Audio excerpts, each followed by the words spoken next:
Vamos a leer en Juan capítulo 7, el verso 24, dice: no juzguéis según las apariencias, sino juzgad con justo juicio.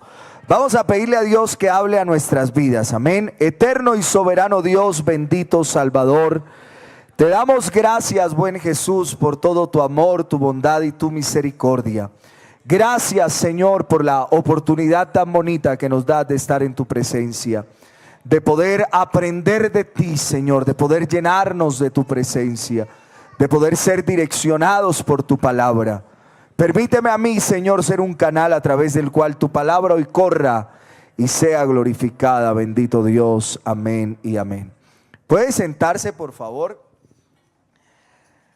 Bueno, espero de veras estar alineado con la voluntad de Dios para nosotros en esta noche, y que lo que vaya a hablar sea realmente direccionado por Dios y no por mi percepción.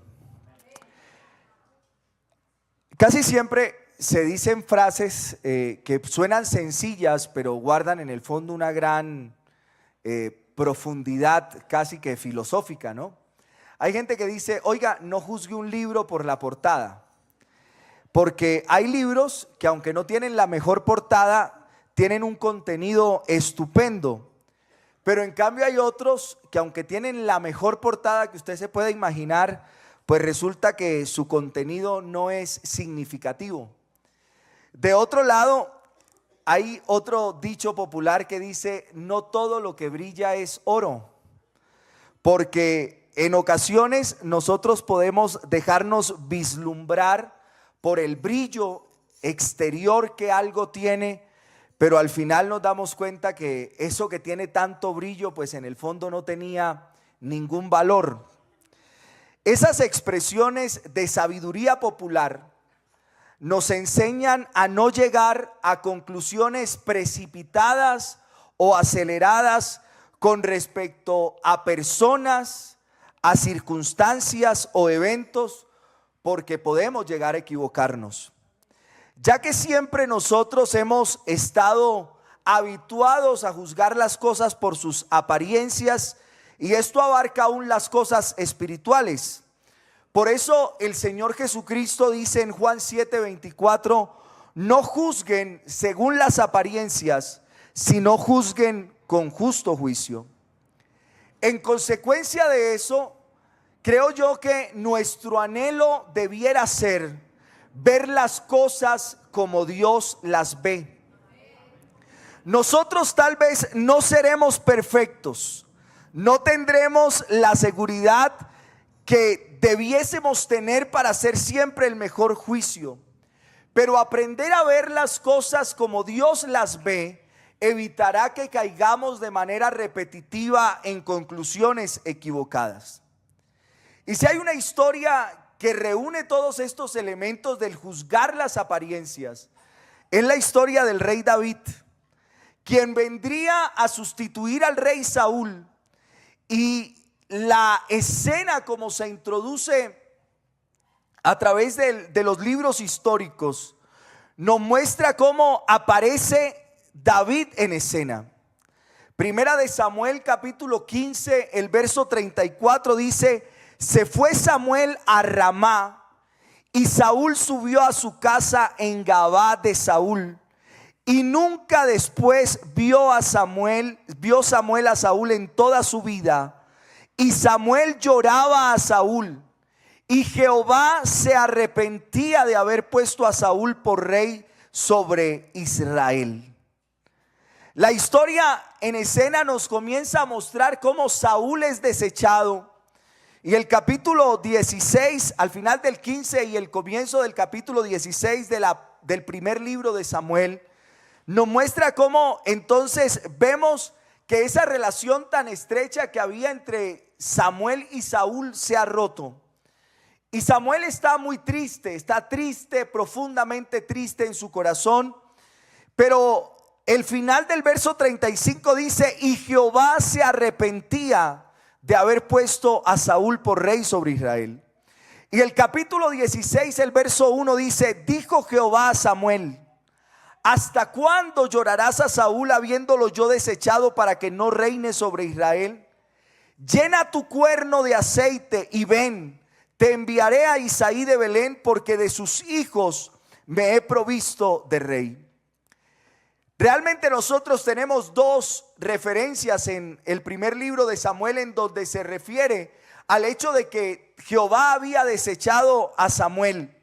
En ambas ocasiones se menciona a David, aunque sin nombre, como quien vendría a ser el sustituto del rey Saúl, pero aunque no se nombra de manera explícita el nombre David, entre líneas uno puede entender que es a David a quien se refieren.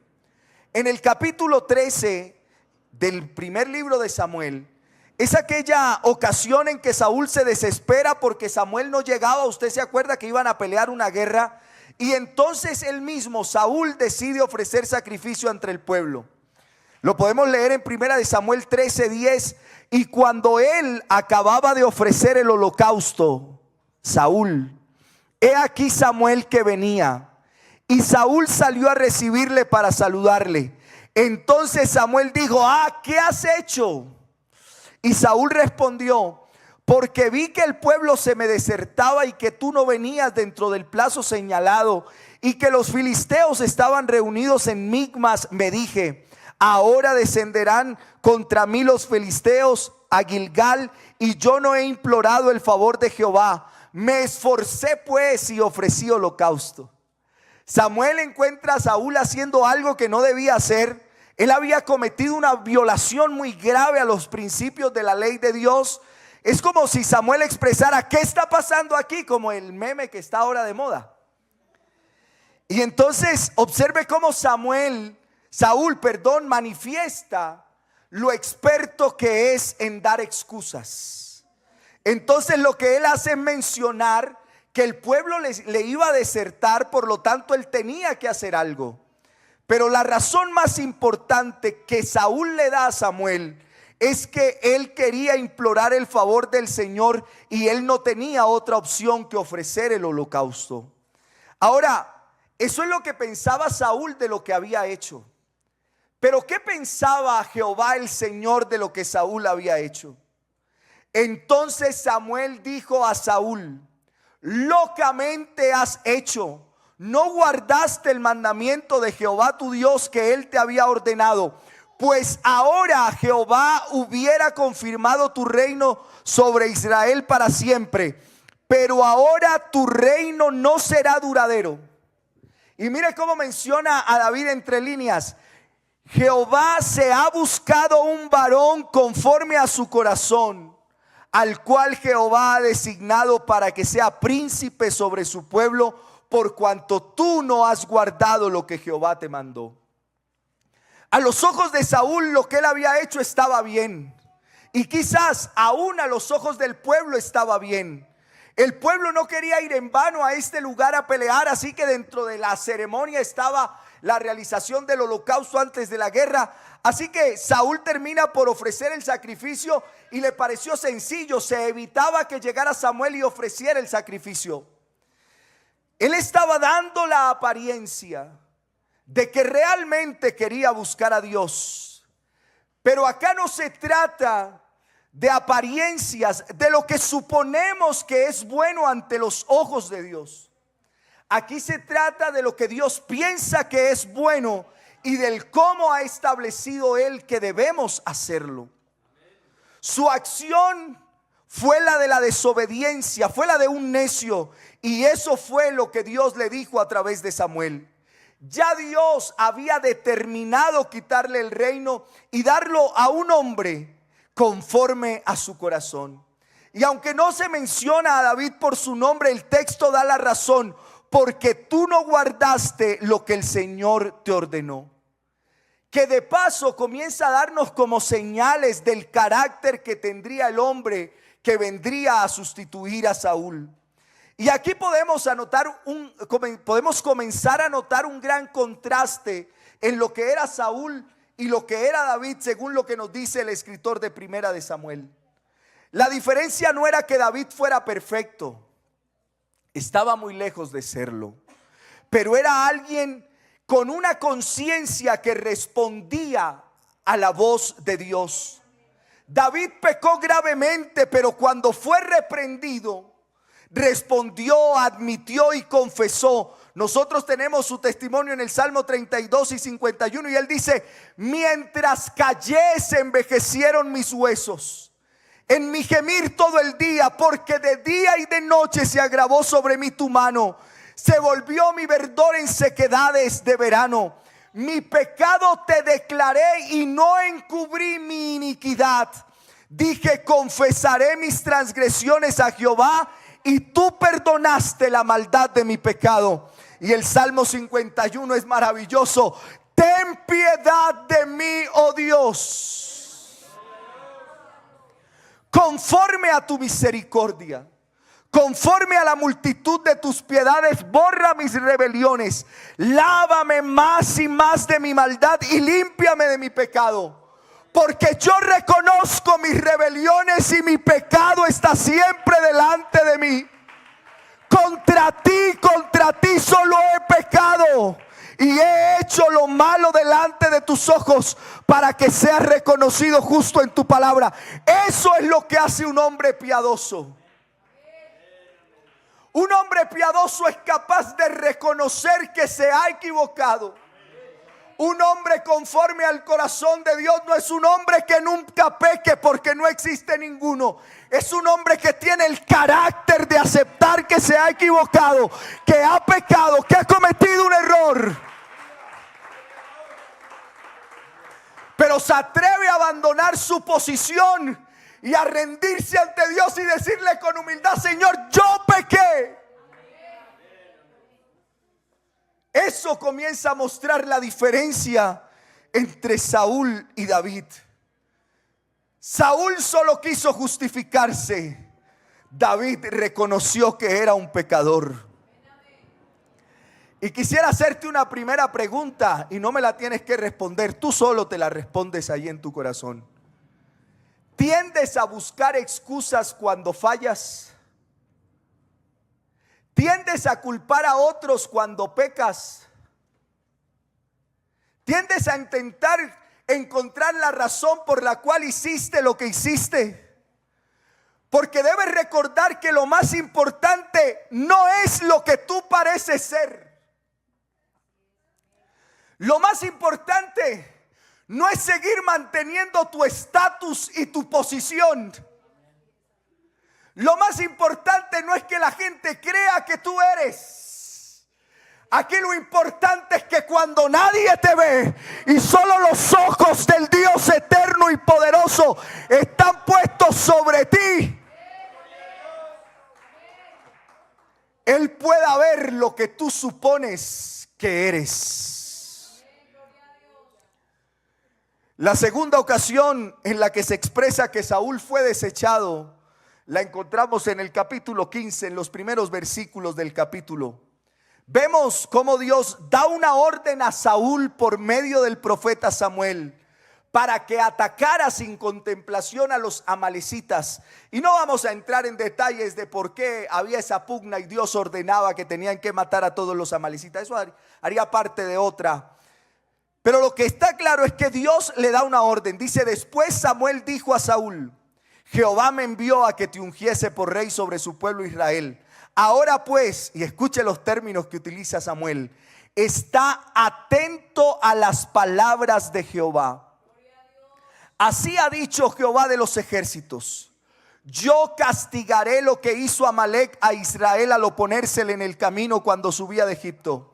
Ve pues ahora y hiere a Amalec y destruye todo lo que tiene, y no te apiades de él. Mata a hombres, mujeres, niños y aún los de pecho, vacas, ovejas, camellos y asnos. Saúl efectivamente los derrotó, pero se tomó algunas atribuciones.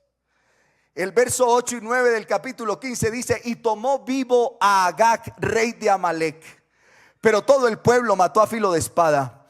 Y Saúl y el pueblo perdonaron a Agag y a lo mejor de las ovejas y del ganado mayor, de los animales engordados, de los carneros y de todo lo bueno, y no lo quisieron destruir. pero en cambio todo lo que era vil y despreciable destruyeron. ¿Era eso lo que Dios le había pedido a Saúl que hiciera? Pero Saúl pensó que dejar vivo al rey Agag era mejor. Y además él dijo, no, aquí hay algunos animales con valor, ¿para qué desperdiciarlos? Él seguro se puso a hacer algunos cálculos y concluyó que no era muy buena opción destruir estos animales. Parece entonces que Saúl está siendo realmente bueno con Agag. Y entonces el cuestionamiento: no es lo que Dios quiere, que seamos buenos con la gente, que seamos misericordiosos. Y de otro lado, además de misericordioso, buen administrador. Porque se puso a hacer cálculos y dijo, oiga, qué bueno, estos animales pueden ser un buen negocio. Pero qué bueno recordar que no se trata de apariencias. El problema de Saúl es que Dios no le pidió que pensara si había una mejor manera de hacer aquello que se le pide. El deber de Saúl era obedecer. La realidad es que Saúl no está solo en esta actitud. Nosotros somos expertos en buscarle la vuelta a las cosas que explícitamente están expresadas en la palabra de Dios. Y aunque las intenciones nuestras sean buenas, Dios no quiere que tú seas más bueno que Él. Dios quiere que tú seas obediente a lo que Él te dice. Porque en ocasiones parece que nosotros somos más buenos que Dios. Usted ha escuchado cuando algunos cristianos dicen, yo sé que la Biblia dice tal cosa, pero pues yo voy a hacer otra. Y si algo, que Dios me perdone, pues Él es misericordioso. Hermano, los peros de Saúl no fueron aceptados por el Señor. ¿Qué le hace pensar a usted que los suyos iban a ser aceptados por Dios? Y vino palabra de Jehová a Samuel diciendo, me pesa haber puesto al rey Saúl, porque se ha vuelto de en pos de mí y no ha cumplido mis palabras. Y se apesadumbró Samuel y clamó a Jehová toda aquella noche. El capítulo 15 es lo suficientemente dramático. Mientras que de un lado el texto nos deja ver las pinceladas del corazón de Dios acerca de cómo se sentía ante las actuaciones de Saúl, por el otro lado tenemos cómo Saúl se seguía viendo a sí mismo. Fíjese lo que dice el verso 13. Vino pues Samuel a Saúl y Saúl le dijo, bendito seas tú de Jehová, yo he cumplido la palabra de Jehová. Qué peligro, ¿no? Fácilmente podemos exonerarnos de la culpa. Cuán compasivos podemos llegar a ser con nosotros mismos. Mientras que en el corazón del Señor había pesar, tristeza y dolor, el de Saúl estaba de fiesta. De repente se comienza a escuchar el sonido de los animales. Samuel entonces dice, pues qué balido de ovejas y bramido de vacas es este que yo oigo con mis oídos.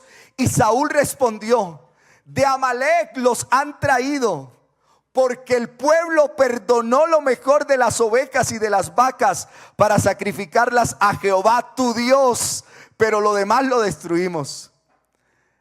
Saúl tal vez pensaba que las palabras de Samuel iban a ser de felicitación por lo que había hecho, pero una vez más Saúl se excusa en el pueblo, los culpa a ellos. El rey que vivía para guardar las apariencias ofrecía una razón por la cual hizo lo que hizo. Esos animales eran para sacrificarlos al Señor. Entonces dijo Samuel a Saúl, déjame declararte lo que Jehová me ha dicho esta noche. Y él le respondió, di. Y dijo Samuel, aunque eras pequeño en tus propios ojos, no has sido hecho jefe de las tribus de Israel, y yo Jehová te he ungido por rey sobre Israel. Samuel le muestra a Saúl cómo se veía antes. En otras palabras, el Señor le estaba diciendo, ahora tú te estás viendo demasiado grande ante tus propios ojos. Antes te veías muy pequeño, pero después que te puse por rey, has enorgullecido, has crecido mucho, Saúl. Lo segundo que le dice es respecto a la orden que él había recibido. Y Jehová te envió en misión y dijo, ve, destruye a los pecadores de Amalec y hazle guerra hasta que los acabes. ¿Por qué pues no has oído la voz de Jehová, sino que vuelto al botín has hecho lo malo ante los ojos de Jehová? ¿Aceptó Jehová la excusa de Samuel? No. Nosotros nos excusamos y nos defendemos con facilidad, pero no debemos considerar que nuestras respuestas convencen a Dios. De algún modo Dios le dice: te tomaste la libertad de desobedecer porque te has enaltecido. No es simplemente que hayas dejado de hacer aquello que se te mandó hacer, sino que hiciste lo malo, Saúl. Y el Señor nos ayude en esta noche a todos a no desobedecer a la palabra de Dios. Que el Señor nos guarde que de manera decidida querramos ir en contra de lo que Dios ha dicho que debemos hacer. Que en algún momento nos veamos tan grandes que decidamos hacer lo que nosotros queremos, olvidándonos de lo que Dios ha dicho que debemos hacer.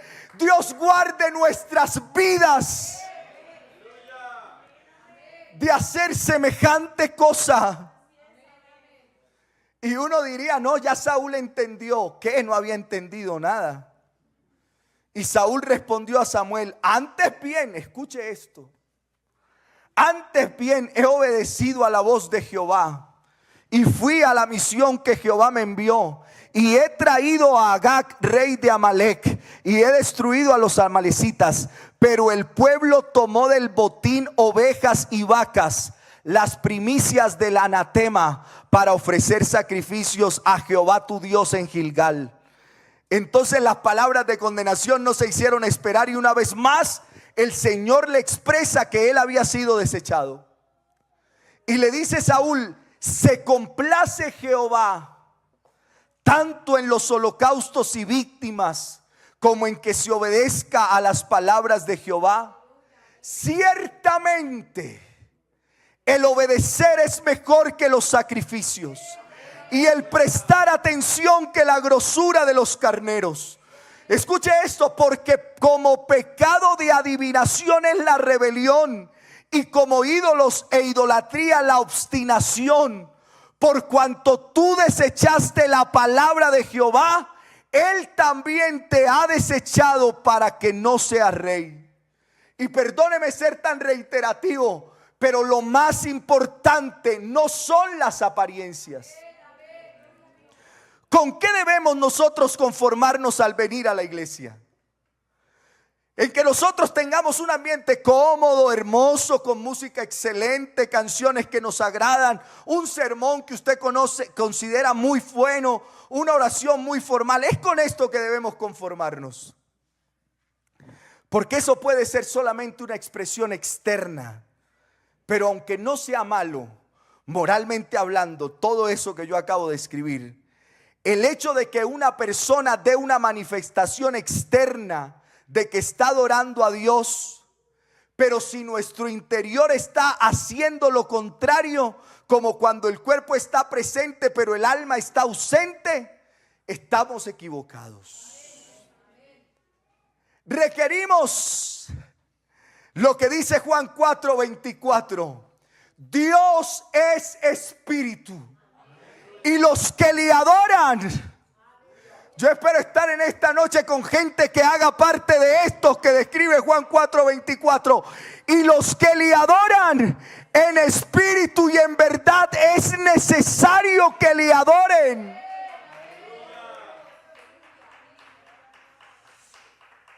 Y sabe que Saúl hasta ese momento entendió que se había equivocado horriblemente. Y entonces dice el verso 24: entonces Saúl dijo a Samuel: yo he pecado, pues he quebrantado el mandamiento de Jehová y tus palabras, porque temía al pueblo y consentí a la voz de ellos.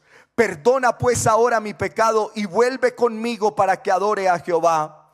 Pero lo que él realmente quería era quedar bien ante su pueblo. Fíjese lo que dice el 26 y el 28. Y Samuel respondió a Saúl: no volveré contigo, porque desechaste la palabra de Jehová y Jehová te ha desechado para que no seas rey sobre Israel. Y volviéndose Samuel para irse, él se tomó de la punta de su mano y de su manto y este se rasgó.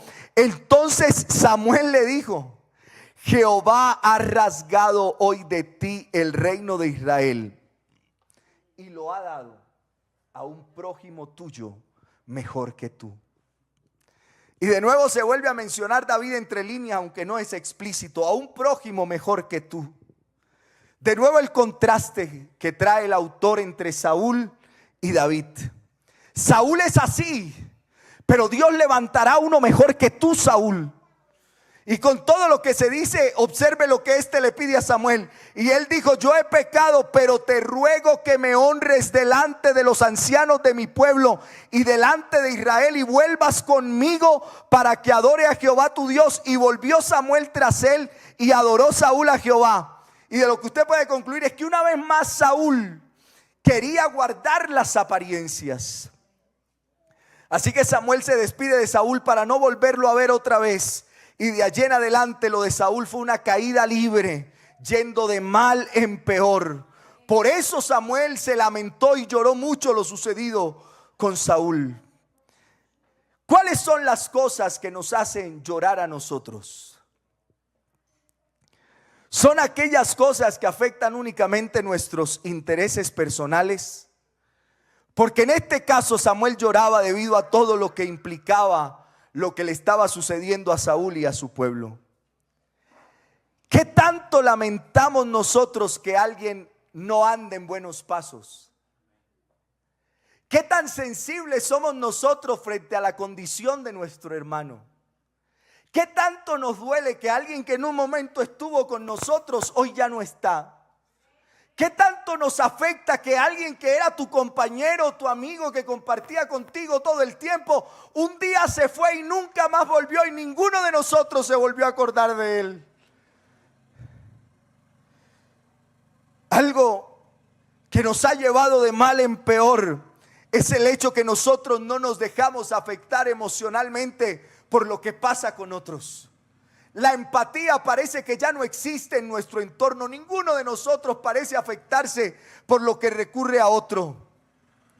Debemos en ocasiones aprender a llorar por las cosas que afectan el corazón de Dios. El capítulo termina con estas palabras: se fue luego Samuel a Ramá, y Saúl subió a su casa en Gaba de Saúl, y nunca después vio Samuel a Saúl en toda su vida. Y Samuel lloraba a Saúl, y Jehová se arrepentía de haber puesto a Saúl por rey sobre Israel. Ya es hora de hacer otra cosa, Samuel. Es momento de que te levantes y de que actúes. Deja de llorar, no más llorar. Por eso lo próximo que nosotros tenemos es un Samuel comisionado. A partir de la segunda parte del versículo 1 del capítulo 16 hasta el versículo 10 está la orden que le da Dios a Samuel para ungir a un nuevo rey. Y aunque aún no le dice quién es, sí es explícito en decirle a dónde debe dirigirse. Es evidente que todo lo que ha pasado con Saúl no fue un complot en que Samuel estuviera involucrado, y eso no forma parte del texto porque no es una realidad. Así que Dios desecha a Saúl, Samuel llora por Saúl, pero Dios le dice: no más llorar por Saúl, Samuel. Hay que poner manos a la obra. Y el Señor dijo a Samuel: ¿hasta cuándo te lamentarás por Saúl después que yo lo he desechado para que no reine sobre Israel? Llena tu cuerno de aceite y ve, te enviaré a Isaí el de Belén, porque de entre sus hijos he escogido un rey para mí. El asunto no depende de los hombres. El asunto no depende de los hombres. El ungido es un escogido de Dios. Algunas veces Dios debe salvarnos de nuestros propios salvadores. Cosas a las que nos aferramos y que sentimos que pueden solucionar nuestros problemas. Personas que consideramos que son nuestra mayor esperanza, que teniéndolas a ellas seguro todo irá bien. Pero lo que aprendemos a través de este texto es que el único soberano, el único que tiene poder y autoridad sobre todas las cosas es nuestro Dios.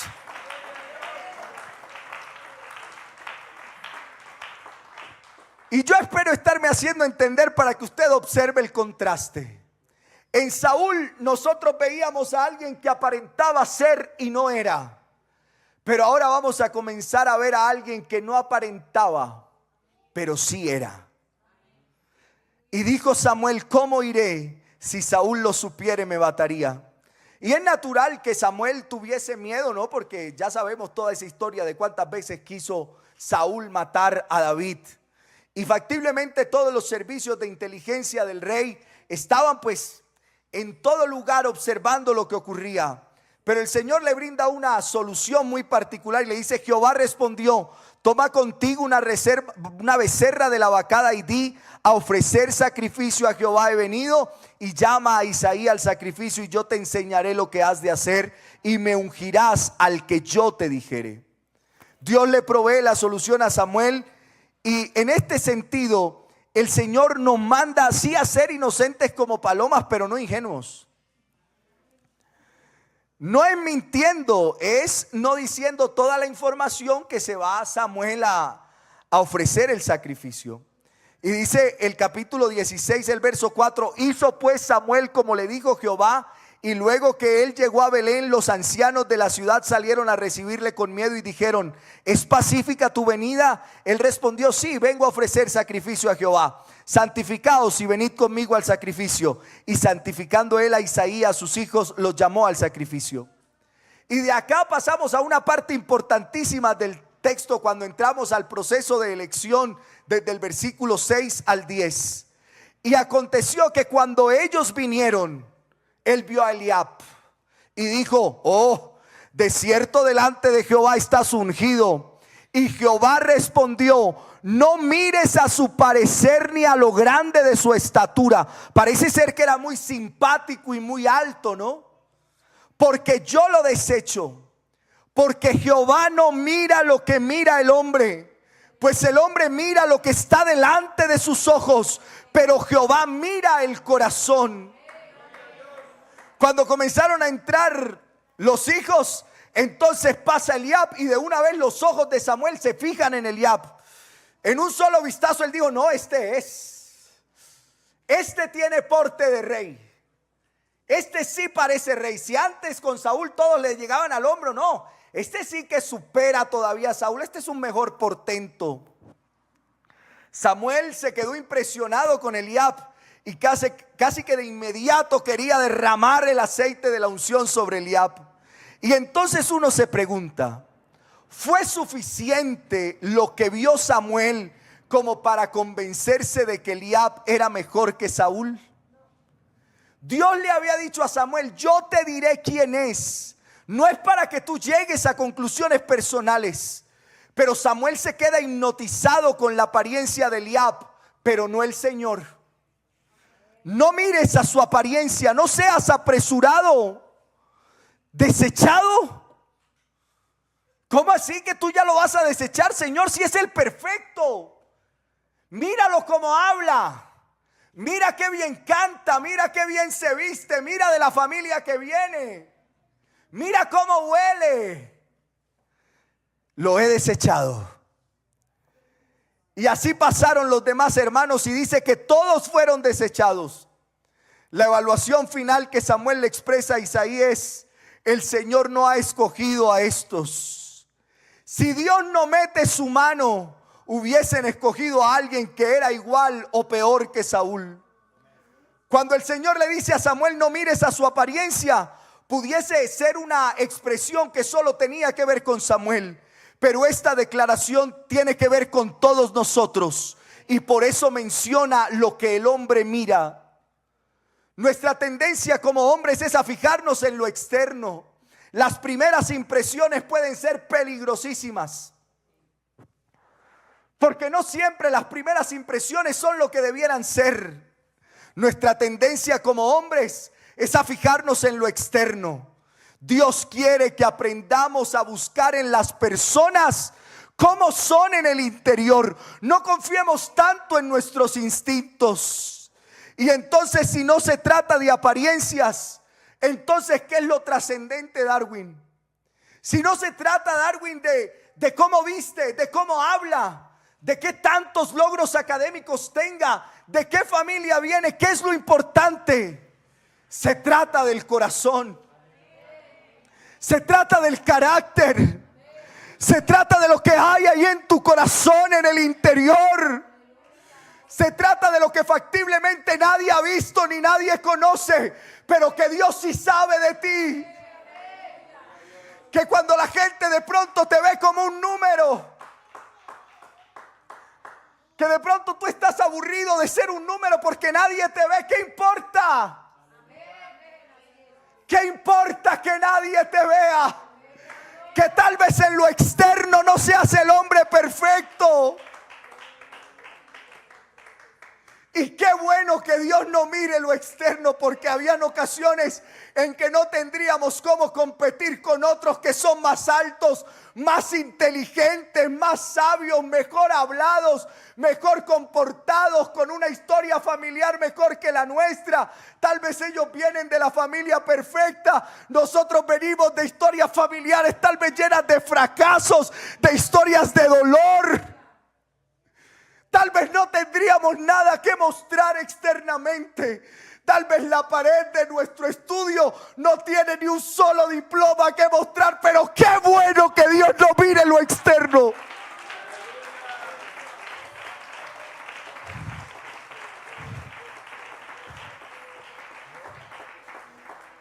Qué bueno que Dios no se fije de dónde venimos. Qué bueno que a Dios no le importe el apellido que tienes. Qué bueno que a Dios no le importe cuánto tengas hoy en tu bolsillo. Se trata de lo que hay en tu corazón. Pusiste nuestras maldades delante de ti, nuestros yerros a la luz de tu rostro, el crisol para la plata y la hornaza para el oro. Pero Jehová prueba los corazones. Yo, Jehová, que escudriño la mente, que pruebo el corazón, para dar a cada uno según su camino, según el fruto de sus obras. Hebreos 4:13. Y no hay cosa creada que no sea manifiesta en su presencia. Antes bien, todas las cosas están desnudas y abiertas a los ojos de aquel a quien tenemos que dar cuenta. Ese es nuestro Dios, el que sí puede conocer el hombre interior y no se deja impresionar de lo externo. Pero hoy en día existe una tendencia a minimizar el carácter en todas sus expresiones. Y el carácter sí importa. Dios complació a Israel cuando le pidieron un rey y ser iguales a las demás naciones. Dios se lo dio. Saúl era impresionante a la vista, pero no por dentro. Primera de Samuel 9:2. Y tenía él un hijo que se llamaba Saúl, joven y hermoso. Entre los hijos de Israel no había otro más hermoso que él. Y la palabra de Dios es fiel y verdadera. Es decir, que no había más hermoso que él. De hombros arriba sobrepasaba a cualquiera del pueblo. Entonces corrieron, el verso 23, y lo trajeron de allí, y puesto en medio del pueblo, desde los hombros arriba era más alto que todo el pueblo. Y Samuel dijo a todo el pueblo: ¿habéis visto al que ha elegido Jehová? Que no hay semejante a él en todo el pueblo. O sea, como si vieron, ¿no? El rey que Jehová les mandó, ¿no? Tremenda pinta, tremendo portento, caribonito. Entonces el pueblo clamó con alegría diciendo: ¡viva el rey! Samuel no había aprendido la lección y se dejó impresionar por la apariencia de Eliab, de Sama y Abinadab. Pero finalmente David es ungido. Entonces dijo Samuel a Isaí: ¿son estos todos tus hijos? Y él respondió: queda aún el menor, que apacienta las ovejas. Y dijo Samuel a Isaí: envía por él, porque no nos sentaremos a la mesa hasta que él venga aquí. Envió pues por él y le hizo entrar, y era rubio, hermoso de ojos y de buen parecer. Entonces Jehová dijo: levántate y úngelo, porque este es. Y Samuel tomó el cuerno del aceite y lo ungió en medio de sus hermanos. Y desde aquel día en adelante el espíritu de Jehová vino sobre David. Se levantó luego Samuel y se volvió a Ramá. Y esta escena, que ocurre rápidamente, nos prepara pues para lo que viene después. Llama la atención la frase: aún queda el menor que está apacentando las ovejas. Y entonces a uno le surge la pregunta: ¿lo habrá dicho Isaí de manera despectiva? ¿Cuál habrá sido el tono de voz que utilizó Isaí para referirse a David? Ah, sí, me queda uno. Ah, pero no, ese está por allá. Ese es el que me cuida las ovejas, es el menor. No, y usted viene a ungir que para ser rey de Israel, que va a servir ese para ser rey. No sabemos la entonación que utilizó, pero la expresión nos da mucha esperanza de que pudo haber sido despectivo. Es como si le hubiera dicho: no, ¿cómo va a ser rey de Israel el que cuida mis ovejas? Y uno podría decir en esta noche: no descarte a ninguno que usted externamente ve que parece que no tiene la capacidad. No descarte a ninguno que a usted le parece que no encaja en el perfil. No sea demasiado acelerado para generar expresiones acerca de alguien que a usted le parece que no tiene la capacidad, la preparación, el entrenamiento para hacer algo que Dios quiere que haga. No sea apresurado para hablar de alguien en relación con su historia familiar, con su apellido, con de dónde viene, con cómo habla, con cómo se expresa. No descarte a nadie, porque puede que los ojos de Dios se hayan fijado sobre ese que a usted le parece que no tiene nada significante.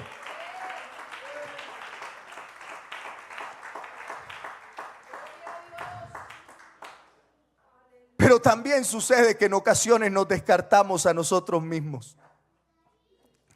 Debes entender que Dios puede y quiere hacer una obra en tu vida. Que Dios quiere prepararte de tal manera que aunque tú hoy te sientas el más pequeño, que aunque tú hoy te sientas el más insignificante, si Dios ha puesto sus ojos sobre ti, Él mismo se encargará de aprovisionarte de lo necesario para que seas lo que Él quiere que seas.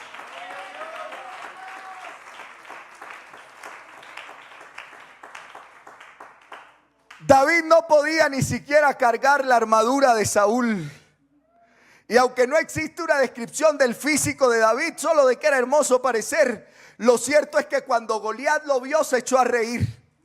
Parece que en lo físico David no era igual de impresionante a Saúl, pero el Señor ya había puesto sus ojos sobre él. Puede que a ti alguien te haya despreciado, que alguien te haya dicho: si usted no tiene nada, ¿usted quién es? Ay, hermano. Ay, Dios del cielo, qué bueno. Qué bueno que este Dios no se fije en lo que está externamente. Oh, porque si fuera así, muchos de nosotros no hubiésemos tenido esperanza. Muchos de nosotros hubiésemos sido la continuación de historias de fracaso. Muchos de nosotros hubiésemos sido: solo el alguna vez pude ser, pero no tenía el nombre, no tenía el origen adecuado, no tenía la ropa adecuada, no tenía el título adecuado. Pero yo he venido a decirle que no importa que no lo tenga. Que no importa que usted hoy no sea lo que tal vez debiera ser, no importa. Que no importa ni siquiera, permítame decirlo, no importa ni siquiera su pasado. No importa ni siquiera si te has equivocado. No importa ni siquiera si has fallado. Si hoy vienes ante Dios con un corazón contrito y humillado, este Dios sería incapaz de rechazarte.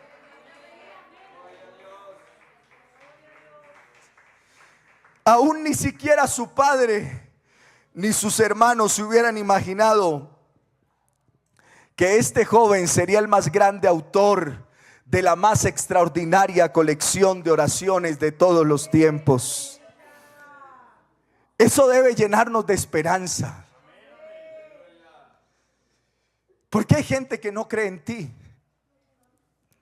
De pronto ni siquiera tu familia cree en ti. De pronto tus hermanos no creen en ti. De pronto la persona que dice que te ama no cree en ti. Pues en David tampoco nadie creía. Esos que hoy no son, en las manos de Dios podemos llegar a ser. Esos que hoy no hablamos bien, ¿no podrá el que hizo la lengua del hombre ponernos a hablar bien? Puede que tú que hoy no sepas escribir, que no tengas el título profesional, no puede el sabio Dios, el que lo conoce todo, el que lo sabe todo, dotarte de una sabiduría superior a la que se adquiere en las universidades. ¿Será que no puede? ¿Será que tú que hoy tienes un pasado que quisieras olvidar? Una historia que no quisieras recordar. Él que dijo que tomaría tus pecados y los lanzaría al fondo de la mar. ¿Será que hoy no puede perdonarte y darte una nueva oportunidad de vida?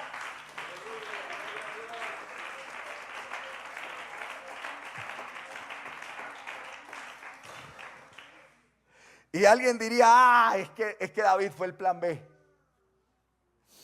David fue el plan B. No, hermano. La elección de David nunca fue un plan B. Génesis 49:10 dice: no será quitado el cetro de Judá, ni el legislador de entre sus pies, hasta que venga Silo, y a él se congregarán los pueblos.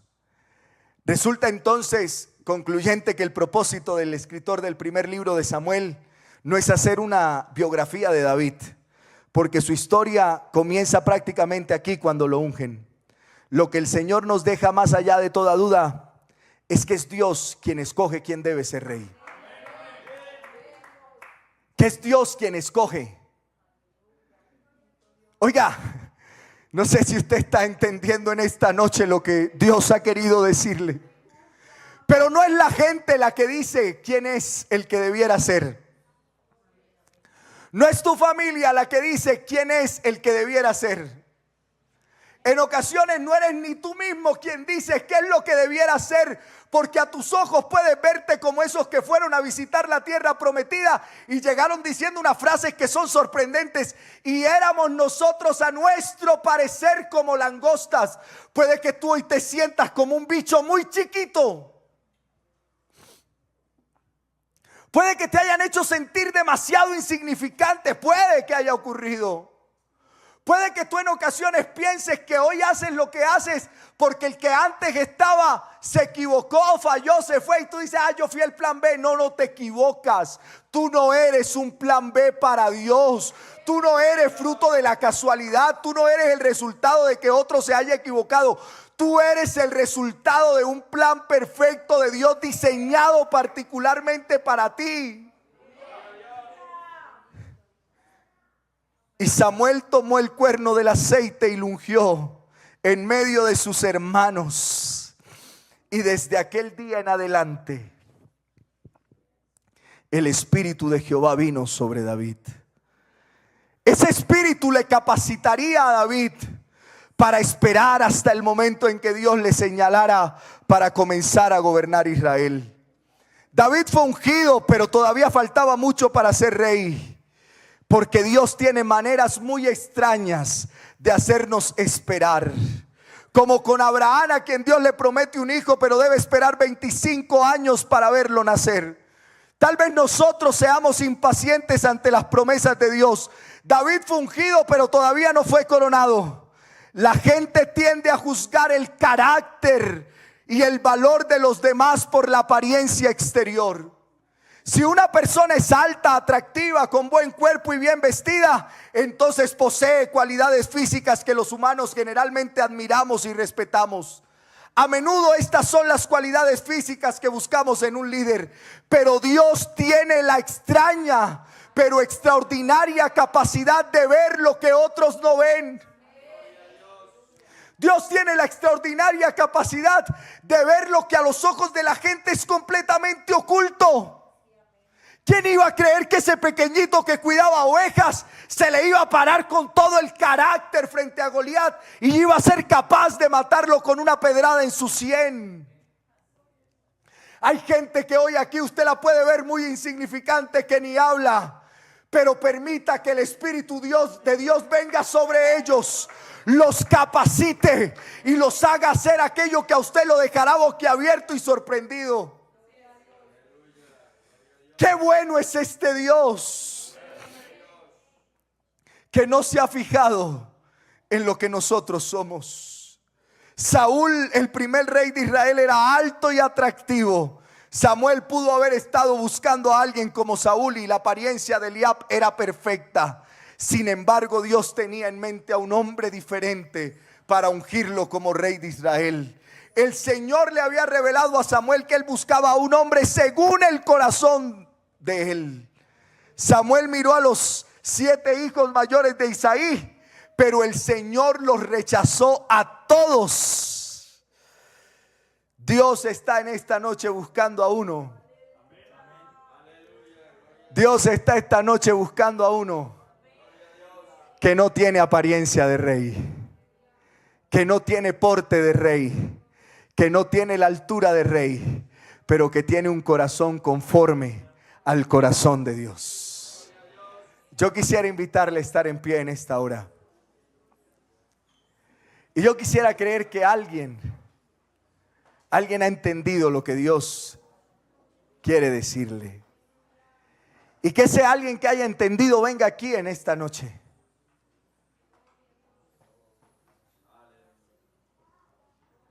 Alguien que haya entendido que no se trata de lo externo. Alguien que haya entendido que sí, es cierto, tal vez no tiene el porte que debiera tener.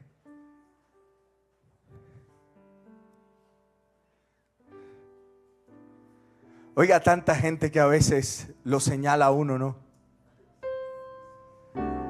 Pero qué bueno saber que Dios ha visto cosas que nadie, que Dios ha escuchado cosas que nadie ha escuchado, que Dios sí te ha oído cuando nadie te oye. Yo le voy a confesar algo, ¿no?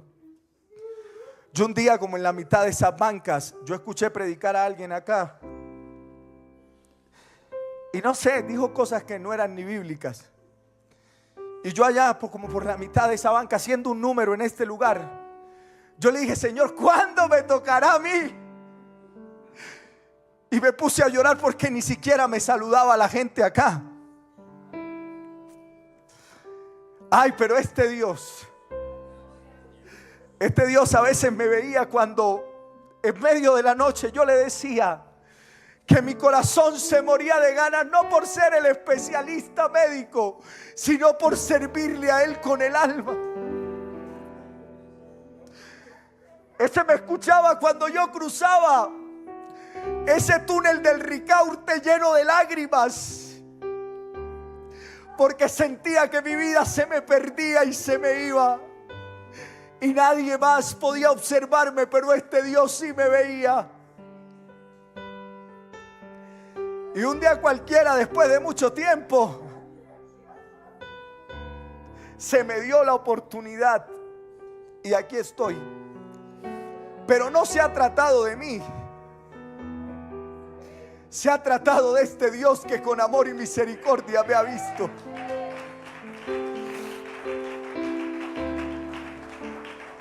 Qué bueno que usted hoy, qué bueno que usted hoy pudiera decirle: Dios, yo no soy el mejor. Yo no parezco ni siquiera un prospecto para ser el futuro presidente de jóvenes, el futuro pastor, el futuro maestro de escuela dominical, presidenta de Dorcas, líder de misiones. Señor, a mí me han señalado, me han dicho que yo no parezco nada. Bueno, venga y dígaselo. Porque eso que nos decían en escuela dominical es verdad. Dios tiene un propósito con nosotros. Dios sí tiene algo especial para ti, sin importar lo que la gente crea, sin importar lo que la gente diga. Dios quiere hacer una obra en tu vida. Tal vez hoy no seas el perfecto, el adecuado, pero si Dios ha puesto sus ojos sobre ti, Él te perfeccionará. Él obrará en tu corazón. Él hará lo que nadie más puede hacer. Tal vez hoy estés lejos de Dios, no importa, así también yo estuve un día. Pero este Dios con lazos de amor me atrajo. Y si algo soy es por la gracia de Él. Algo Dios puede hacer en tu vida en esta noche. Yo sí quiero invitarte a que vengas a este lugar.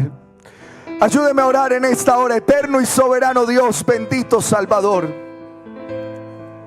maravilloso Cristo, gracias. Gracias por tu palabra, Señor. Gracias por la posibilidad de hablar de ti. Gracias por poder, Señor, saber que aunque no seamos los mejores, que aunque no tengamos el mejor palmarés, el mejor pasado, tú pusiste en nuestros ojos que cuando nadie nos veía, tú sí nos veías. Que cuando nadie nos escuchaba, tú sí nos escuchabas. Que aunque hoy seamos pequeños, insignificantes tal vez para la gente, tú sí ves cosas en nosotros que nadie más puede ver. Tú sí has visto en nosotros lo que tú puedes llegar a hacer en nuestras vidas. Yo te ruego, Dios del cielo, que obres en esta hora, que toques el corazón de cada joven del Boyacá Real, que pueda entender que tú tienes un plan para su vida, que tú quieres hacer algo especial con ellos.